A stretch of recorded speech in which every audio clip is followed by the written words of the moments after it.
79 საოლქო საარჩევნო კომისიის შენობაში არჩევნებისათვის საჭირო ინვენტარისა და დოკუმენტაციის დარიგების პროცესი დილიდანვე დაიწყო. ცესკოს წარმომადგენლების ინფორმაციით წელს ადგილობრივ ამომრჩეველს ხმის მიცემა 103 უბანზე შეუძლია, მათ შორის 2 სპეცუბანზე, ბათუმის სასჯელ აღსრულების დეპარტამენტსა და სამხედრო ნაწილის ტერიტორიაზე.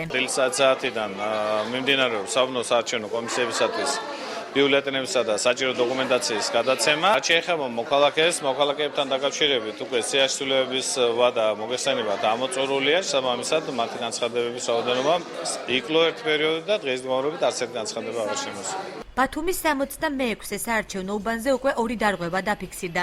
საარჩევნო სიაში რამდენიმე წლის წინ გარდაცვლილი მამაკაცია შეყვანილი. ცესკოს წარმომადგენლები აცხადებენ, რომ მსგავსი სიტუაციების აღმოსაფრთხებლად ოჯახმა საარჩევნო უბანს გარდაცვალების ფაქტი წერილობით უნდა შეატყობინოს.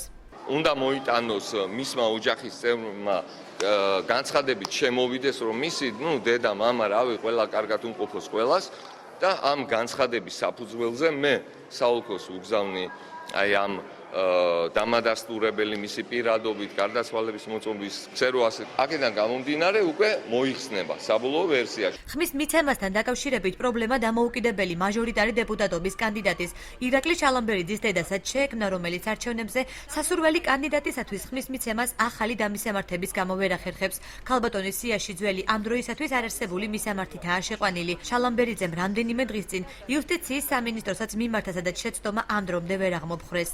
დედაჩემმა, რომელიც 40 წელზე მეტია ცხოვრობს ნოდარიმნაძის ქუჩაზე, ეხლანდელი ნოდარიმნაძის ქუჩა, ადრე იყო მაჭახლის ქუჩა, ყოფილი ბლაგოეგრადის ქუჩა, ყოფილი მაჭახლის ქუჩა, რომელიც რეგისტრირებული არის, პასპორტი აქვს, პირადობის მოწმობა, უადო გაკეთებული 2005 წელს ბათუმის საპასპორტოს რეგისტრაციის სამსახურიდან და ხმას ვერ აძლევს ველი ბათუმის ტერიტორიაზე ვერც ერთ კანდიდატს, მას შორის რა თქმა უნდა მეც, იმიტომ რომ მაჭახლის ქუჩა საერთოდ არ არისო.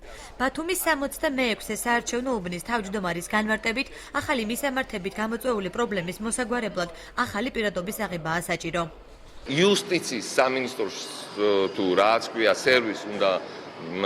სერვისისთვის უნდა მიემართა, იქ გამოუცვლიდნენ პირადობას, მიიღებდა ID ბარას, დაფიქსირებული იქნებოდა უკვე ჩვენთან, ანუ გადმოცემდა იუსტიციის სამსახური საოლქოს და მეყოლებოდა სიაში. რამდენ ამომრჩეველს შეუშლის ხელს ახალი მისამართი, ამის გარკვევა საქართველოს იუსტიციის სამინისტროში ვცადეთ, თუმცა უქმე დღის გამო პასუხს ორშაბათამდე უნდა ველოდოთ.